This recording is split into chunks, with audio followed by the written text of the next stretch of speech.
नमस्कार मित्रांनो, current affairs मराठीमध्ये तुमचं सर्वांचं खूप स्वागत आहे. तर मित्रांनो, आजच्या भागामध्ये आपण गेल्या आठवड्याभरात घडलेल्या जेवढ्या पण महत्त्वाच्या घटना आहेत त्यांचा MCQच्या स्वरूपामध्ये अभ्यास करणार आहोत. तर आजचा भाग तुम्ही नक्की शेवटपर्यंत बघा आणि जेवढे पण प्रश्न उत्तरे असतील ते तुम्ही तुमच्या वहीमध्ये लिहून घेत चला आणि त्याचे वारंवार रिव्हिजन करा, जेणेकरून येणाऱ्या स्पर्धा परीक्षांसाठी तुम्हाला त्याचा खूपच फायदा होईल. आणि मित्रांनो, तुम्ही माझ्या चॅनलवर नवीन असाल तर चॅनलला नक्की सबस्क्राईब करून घ्या. बघूया आजचा पहिला प्रश्न. भारतातील पहिले smart manage EV charging station कोणत्या शहरात सुरू करण्यात आले आहे? पहिला पर्याय आहे कोणार्क, दुसरा आहे मुंबई, तिसरा आहे दिल्ली. तर या प्रश्नाचं योग्य उत्तर आहे दिल्ली. दिल्ली या ठिकाणी मॅनेज EV चार्जिंग स्टेशन सुरू करण्यात आले आहे. बघूया पुढचा प्रश्न. भारतातील कोणत्या शहरात 100% महिलांच्या मालकीचे FLO औद्योगिक पार्क उभारले आहे? इथे 3 पर्याय देण्यात आलेले आहेत. पहिला आहे हैदराबाद, दुसरा आहे इंदोर, तिसरा आहे गुरुग्राम. तर या प्रश्नाचं योग्य उत्तर आहे हैदराबाद. हैदराबाद या ठिकाणी FLO औद्योगिक पार्क उभारले आहेत, हे तुम्ही लक्षात ठेवायचं आहे. बघूया पुढचा प्रश्न. SPIC या कंपनीने कोणत्या राज्यात तरंगता सौर प्रकल्प उभारला आहे? पहिला पर्याय आहे आंध्र प्रदेश, दुसरा आहे जम्मू काश्मीर, तिसरा आहे तामिळनाडू. तर या प्रश्नाचं योग्य उत्तर आहे तामिळनाडू. तामिळनाडू या राज्यामध्ये तरंगता सौर प्रकल्प उभारला आहे, हे तुम्ही लक्षात ठेवायचं आहे आणि लिहून घेत चालायचं आहे. बघूया पुढचा प्रश्न. भारतीय एक्सा लाईफ इन्शुरन्सचे ब्रँड ॲम्बॅसेडर कोणाला बनवण्यात आले आहे? इथे आपल्याला 3 पर्याय देण्यात आलेले आहेत. पहिला आहे KL राहुल, दुसरा आहे सलमान खान, तिसरा आहे विद्या बालन. तर या प्रश्नाचं योग्य उत्तर आहे विद्या बालन. विद्या बालन यांना भारतीय एक्सा लाईफ इन्शुरन्सचे ब्रँड ॲम्बॅसेडर बनवण्यात आले आहेत. CISFने आपला रेझिंग डे कोणत्या दिवशी साजरा केला? पहिला पर्याय आहे 1 मार्च, दुसरा आहे 4 मार्च, तिसरा आहे 10 मार्च. तर या प्रश्नाचं योग्य उत्तर आहे 10 मार्च. 10 मार्च या दिवशी CISFने आपला रेझिंग डे साजरा केला आहे. बघूया पुढचा प्रश्न. CDSL 60 दशलक्षाहून अधिक डीमॅट खात्यांची नोंदणी करणारा जगातील पहिला डिपॉझिटरी बनला आहे. MD अँड CEO कोण आहे? इथे आपल्याला 3 पर्याय देण्यात आलेले आहेत. पहिला आहे विनय कुमार त्रिपाठी, दुसरा आहे नेहल वोरा, तिसरा आहे नितीन चूक. तर या प्रश्नाचं योग्य उत्तर आहे नेहल वोरा. नेहल वोरा यांना MD अँड CEO बनवण्यात आला आहे, हे तुम्ही लक्षात ठेवायचं आहे. बघूया पुढचा प्रश्न. भारताच्या रिदम सांगवान आणि अनिश भानवाला या जोडीने ISSF विश्वचषकात सुवर्णपदक पटकावले आहे. विश्वचषक कोणत्या ठिकाणी आयोजित केले गेले? तर इथे 3 पर्याय देण्यात आलेले आहेत. पहिला आहे इस्तांबूल, दुसरा आहे कैरो, तिसरा आहे इराण. तर या प्रश्नाचं योग्य उत्तर आहे कैरो. कैरो या ठिकाणी हे विश्वचषक आयोजित केले होते, हे तुम्ही लिहून घ्यायचं आहे. बघूया पुढचा प्रश्न. नान मुदलवाल योजना कोणत्या राज्य सरकारने चालू केली आहे? पहिला पर्याय आहे राजस्थान, दुसरा आहे तामिळनाडू, तिसरा आहे सिक्कीम. या प्रश्नाचं योग्य उत्तर आहे तामिळनाडू. तामिळनाडू या राज्य सरकारने नान मुदलवान ही योजना चालू केली आहे. बघूया पुढचा प्रश्न. मायक्रोसॉफ्ट ही कंपनी हैदराबाद या ठिकाणी भारतातील सर्वात मोठे डाटा सेंटर तयार करणार आहे. मायक्रोसॉफ्टचे CEO कोण आहे? इथे आपल्याला 3 पर्याय देण्यात आलेले आहेत. पहिला आहे सत्य नाडेला, दुसरा आहे M राजेश्वर राव, तिसरा आहे G सतीश रेड्डी. तर या प्रश्नाचं योग्य उत्तर आहे सत्य नाडेला. सत्य नाडेला हे मायक्रोसॉफ्टचे CEO आहेत, हे तुम्ही लक्षात ठेवायचं आहे. बघूया पुढचा प्रश्न. FG डॉग हेल्थ इन्शुरन्स कोणत्या विमा कंपनीने चालू केला आहे? पहिला पर्याय आहे ICICI लोंबार्ड, दुसरा आहे LIC, तिसरा आहे फ्युचर जनरली इन्शुरन्स. तर या प्रश्नाचं योग्य उत्तर आहे फ्युचर जनरली इन्शुरन्स. या कंपनीने हा FG डॉग हेल्थ इन्शुरन्स चालू केला आहे, हे तुम्ही लक्षात ठेवायचं आहे. बघूया पुढचा प्रश्न. परमगंगा नावाचा सुपर कॉम्प्युटर कोणत्या IITने स्थापित केला आहे? इथे आपल्याला 3 पर्याय देण्यात आलेले आहेत. पहिला आहे IIT रुडकी, दुसरा आहे IIT मद्रास, तिसरा आहे IIT बॉम्बे. तर या प्रश्नाचं योग्य उत्तर आहे IIT रुडकी. IIT रुडकीने परमगंगा नावाचा सुपर कॉम्प्युटर तयार केला आहे, हे पण तुम्ही लक्षात ठेवायचं आहे आणि या गोष्टी तुम्ही तुमच्या वहीत नक्की लिहून घेत चला. बघूया पुढचा प्रश्न. भारताची 23वी महिला ग्रँडमास्टर कोण बनली आहे? पहिला पर्याय आहे प्रियंका नुटक्की, दुसरा आहे माधवी पुरी, तिसरा आहे अलका उपाध्याय. तर या प्रश्नाचं योग्य उत्तर आहे प्रियंका नुटक्की. प्रियंका नुटक्की ही 23वी महिला ग्रँडमास्टर बनली आहे. डोनेट अ पेन्शन स्कीम कोणत्या मंत्रालयाने चालू केली आहे? पहिला पर्याय आहे आयुष मंत्रालय, दुसरा आहे परिवहन मंत्रालय, तिसरा पर्याय आहे श्रम मंत्रालय. तर या प्रश्नाचं योग्य उत्तर आहे श्रम मंत्रालय. श्रम मंत्रालयाने डोनेट अ पेन्शन स्कीम चालू केली आहे, हे तुम्ही लक्षात ठेवायचं आहे. बघूया पुढचा प्रश्न. ISSF म्हणजेच इंटरनॅशनल शूटिंग स्पोर्ट फेडरेशनचे मुख्यालय कोणत्या ठिकाणी आहे? पहिला पर्याय आहे मनिला फिलिपिन्स, दुसरा आहे वॉशिंग्टन DC, तिसरा आहे मुनिच जर्मनी.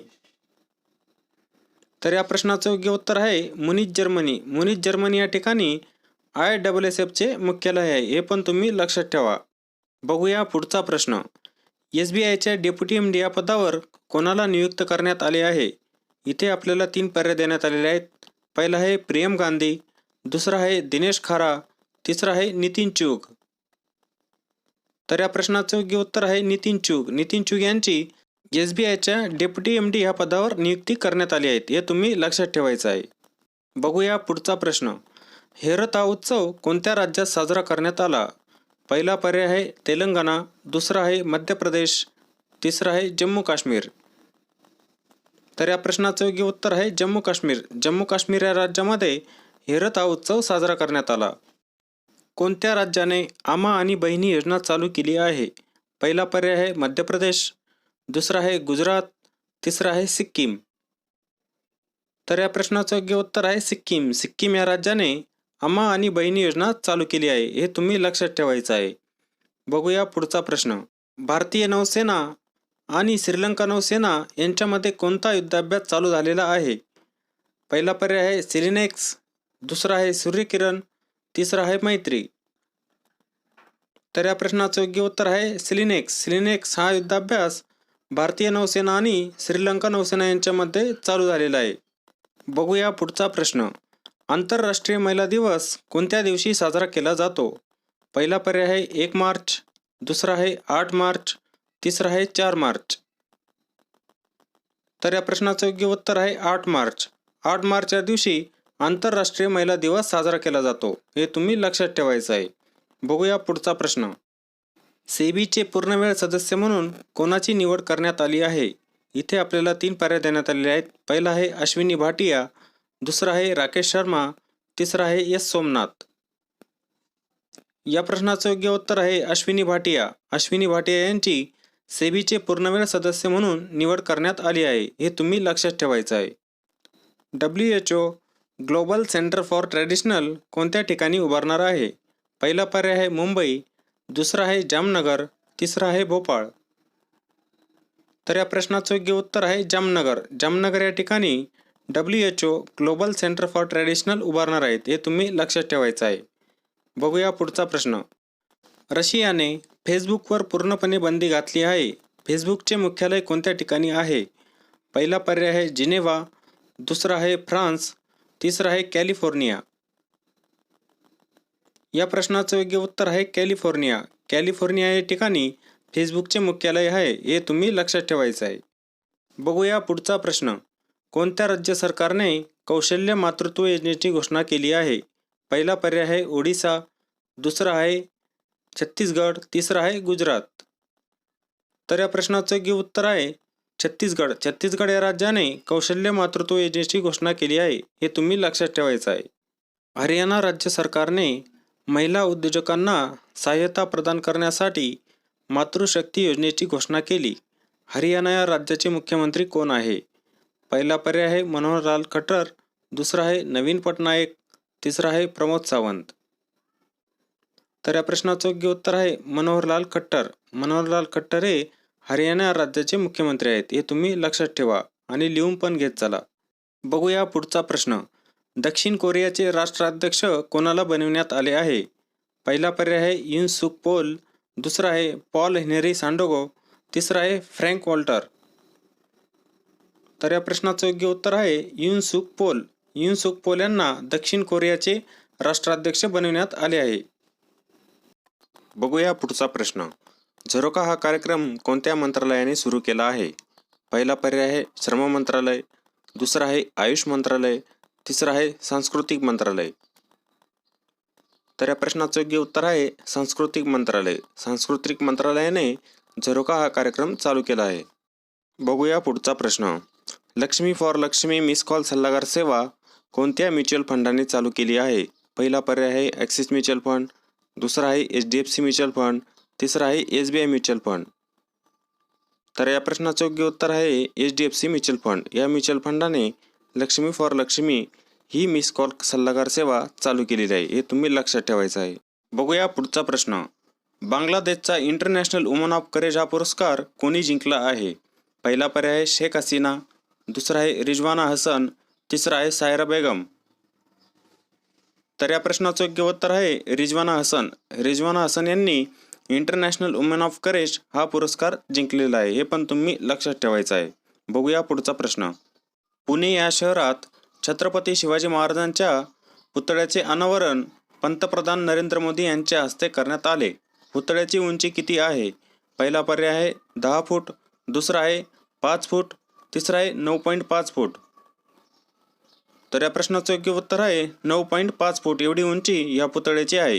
हे पण तुम्ही लक्षात ठेवा. बघूया पुढचा प्रश्न.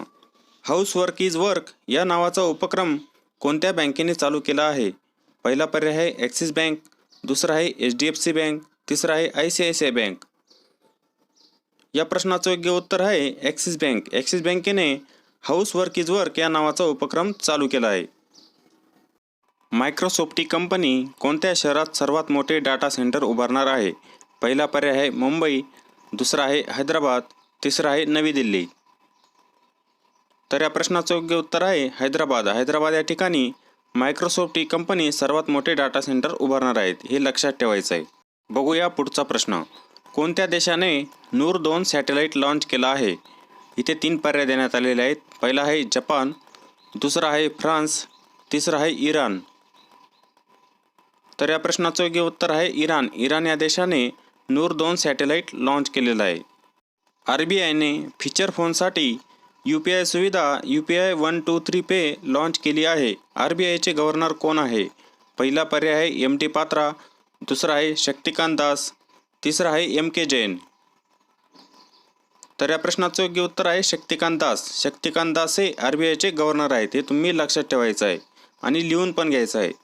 मित्रांनो, आजच्या भागामध्ये आपण जेवढेही प्रश्न उत्तर बघितलेले आहेत ती तुमच्या वहीमध्ये नक्की लिहून घ्यायचे आहे आणि त्याचे रिव्हिजन करायचे आहे.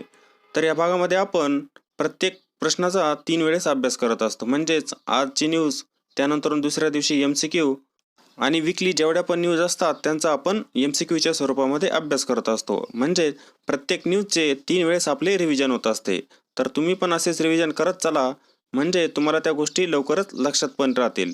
मित्रांनो, कोणती पण स्पर्धा परीक्षा असू द्या, त्यामध्ये चालू घडामोडी या विषयावरती नक्कीच प्रश्न विचारले जातात आणि त्यांची काठिण्य पातळी पण ही वाढतच चाललेली आहे. त्यामुळे तुम्हाला रिव्हिजन करणे हे खूप गरजेचे आहे. त्यामुळे तुम्ही त्या गोष्टींचे रिव्हिजन करत चला.